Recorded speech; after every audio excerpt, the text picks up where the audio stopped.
Welcome to Formula One.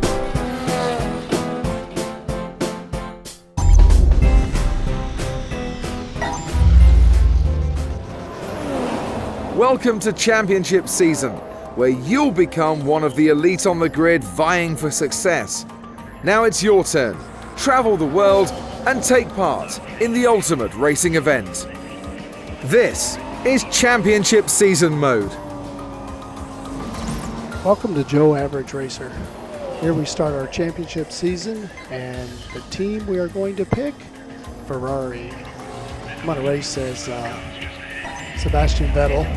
He's my driver that I root for. I'm going to go to expert here. And I think what we're going to end up doing is a normal weekend. It'll give us 30 minutes of practice. I think 10 or 15 minutes of qualifying time, and then 50% race distance.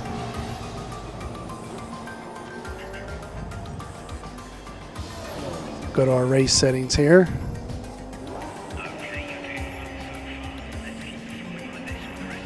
Alright, so as you can see, we got our driver level on expert. I'm going to turn flashbacks off. Parc Ferme is going to be on, and damage will go on to full.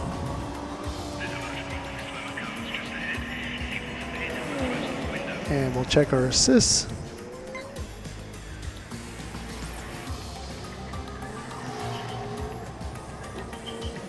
There's some presets in there, but I'm going to set everything up to what I want. We'll turn traction control medium. We'll turn corner lines on 3D.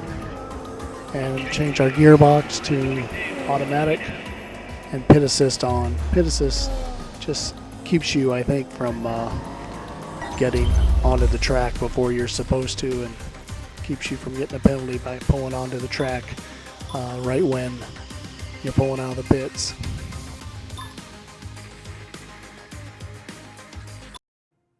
After an eventful pre-season testing, here we are at the first race weekend of the season. Welcome back to Formula One. The question on everyone's lips is which teams have solved their pre-season issues and which teams already have the performance to start out as early leaders.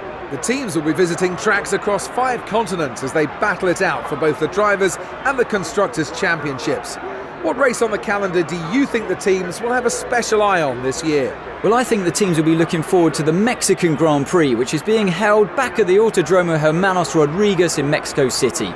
It was last run way back in 1992. This year sees Honda return to the sport, reforming one of the greatest partnerships in F1 history with McLaren. Do you think they can rekindle the success they had during the 80s and the 90s? It won't be easy, but yes, I think so. It's been a tough few years for McLaren with the loss of Hamilton, Mercedes withdrawing as a shareholder and major investor in the team, and losing technical director Paddy Lowe. This could mark the start of their return to prominence. Okay, so we're just in the final stages of practice here, and I've got the clock all wound up. Sitting in second position right now, 0.69 back off the lead. And we drop to third. Couple minutes left, and we'll see where we finish up. Looks like fourth. That's practice over and a successful session for Lewis Hamilton. He's bound to be pleased with the car's performance today. Alright, so we're off to qualifying.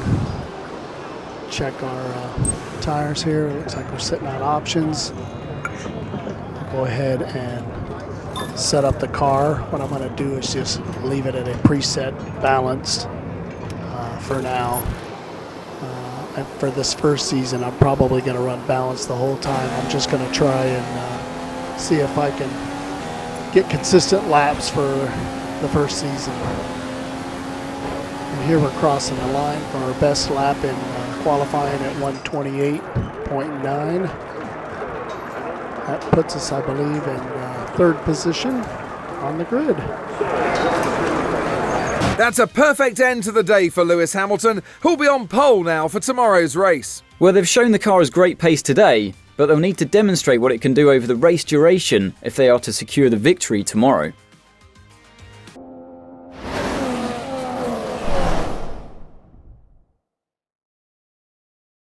The crowd are here and here in force for what is going to be a fantastic day of racing.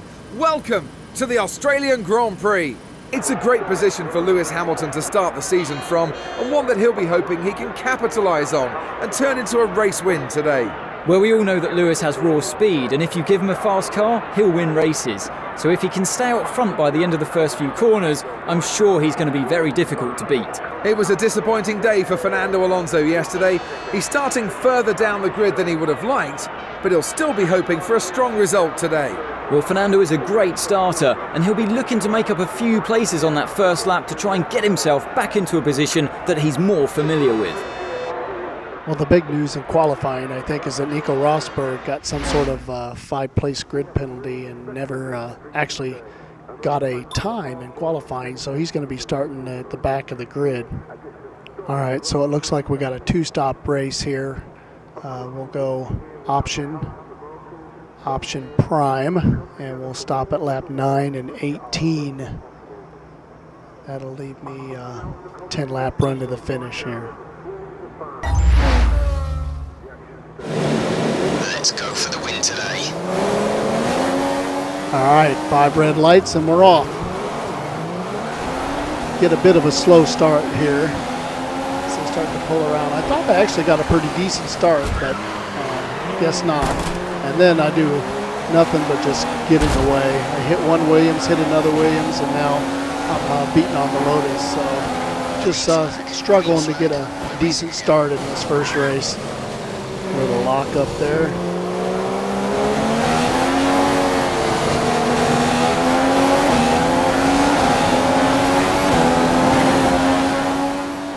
These first few laps I struggled to get a little bit of rhythm in my driving and racecraft, but later on I finally get a little bit. This corner coming up here seemed to be the toughest one for me to hit without locking up the brakes or going wide into the grass there.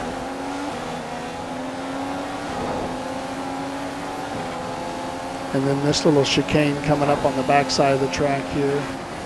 This is where I made up a lot of time during the race. You can see the kind of run that I get on Grosjean right there. So we're promoted to P5 by passing him, and now we'll take on Bottas. We lost 3 spots in that melee as it was in turn 1 and 2, so we'll see how long it takes to make that up.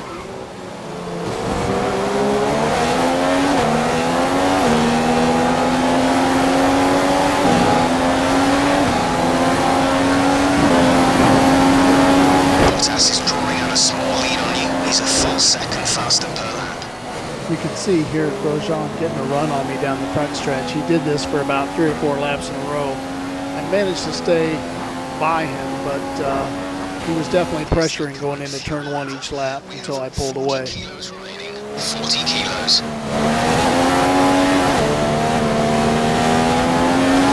You're 3 places behind Kimi. On to lap 5 here, and I decided to change my brake bias to the rear because I kept locking up going into the corners. 5/10 a lap.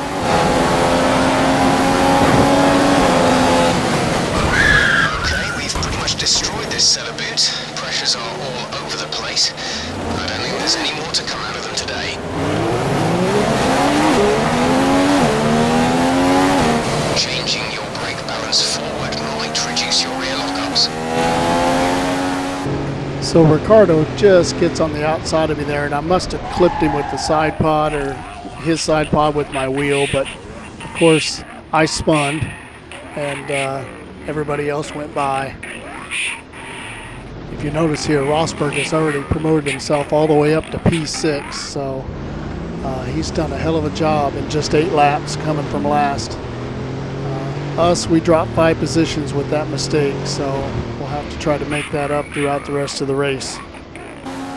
1 lap later, and it's lap 9, and it's time for first pit stops. We're battling, we're stopping here to get into the pits. I kind of cut in on him and make it through. Tires are a little slippery as I'm entering. And we're going to keep the options on the car, I believe. And 2.5 seconds, that's a pretty good stop.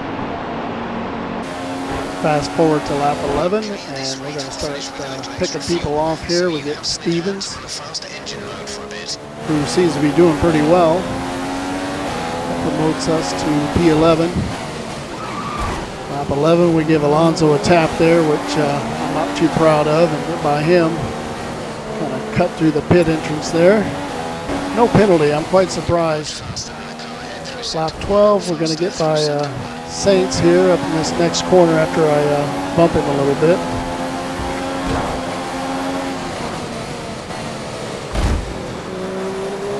And it's another situation. It's not too pretty, but we got by him. I'm kind of surprised that we didn't have much damage to the car, considering how much we were beating and banging around, and I have damage on full. Lap 13, and we're going to squeeze in by Perez.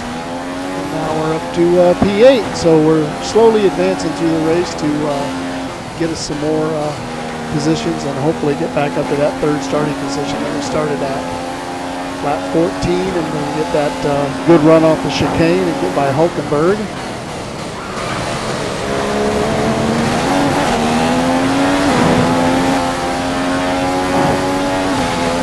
Someone's come off ahead of you. There's a yellow flag ahead. Green flag. Green flag. We're racing again. Okay, so I hear that information about the wreck ahead, and I see it coming, but it's just a freaking cluster. They just park in this corner right here.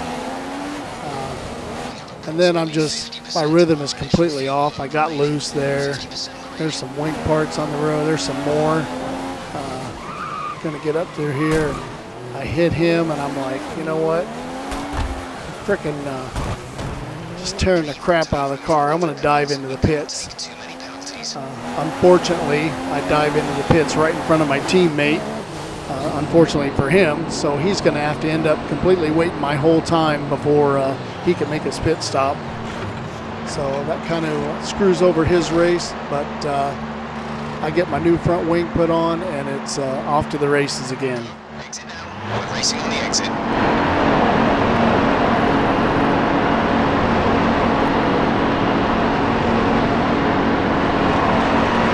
Pit strategy complete.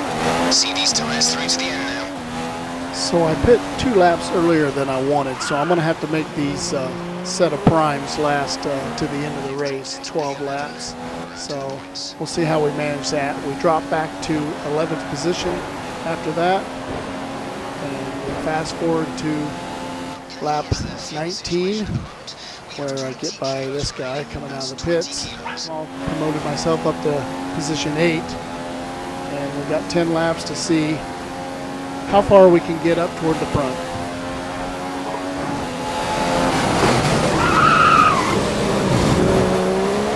All right, so we make it through that corner without running into Perez. I'm going to see if I can get through or get by him without knocking him around like I have most other guys that I've raced with this race. We get that good run off that chicane corner. It should be a few laps at least before we start feeling too many tire issues. They seem in good condition for the time being.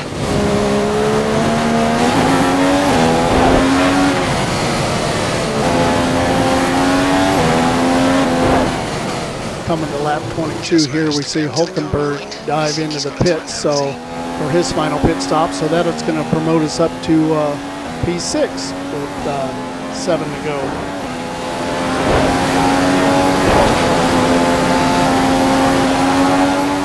So it's lap 23 here, and we're catching the lap car of Maldonado, and he doesn't really give me any room, but I kind of force the issue myself too. So. Okay, the incident has been cleared. Let's get back up to racing speed. Big news of the race here is that if you look at the ticker up in the upper left, you'll see that Hamilton is dropping back through the ranks. He apparently had some sort of failure and is not going to finish the race. So with 5.5 laps to go, we're up in 5th position, only 2 back from where we started the race. It's the final lap, and I got a chance to catch Massa. I go wide in this corner, and then I get loose, and from there I just have to be satisfied with the 5th place finish and the points I'm going to get from that. Nico Rosberg wins, which is amazing because he came from the last position on the grid. But the big news is that Hamilton finishes last, and that allows some drivers to gain some valuable points in constructors and drivers' positions on Mercedes. And that's a win for Nico Rosberg at the Australian Grand Prix here in Melbourne. What a result for this German driver. What a fantastic result for Nico. He'll be so happy to start the season on such a positive note. There'll be plenty more twists and turns to come this season. I hope you can join us at the next race to see just who will come out on top. So we finish in 5th, and I'm pretty happy about that considering all the beating and banging that we had. Our teammate, after having to wait on us in the pits, ends up scoring an additional point in 10th place. And Will Stevens, who was running in 6th early in the race, finishes where he started at 17th. Overall, it was a pretty good race, and I'm pretty happy with how things went. There's my 10 points for finishing 5th.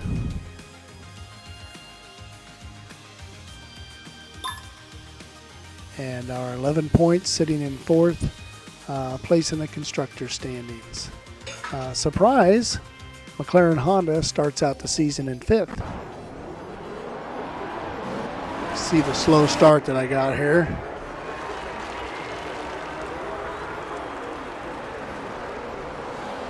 A little slipping, a little sliding, hand wave. I don't see the hand wave on the replay. There's a car that spins or gets out in the dirt pretty bad. Yep, he spun right there. I didn't notice that happened when the race was actually going on. Well, I hope you enjoyed this episode of Joe Average Racer. Stay tuned for more races to come as we follow the F1 season from start to finish. Thanks for watching, and go Tigers!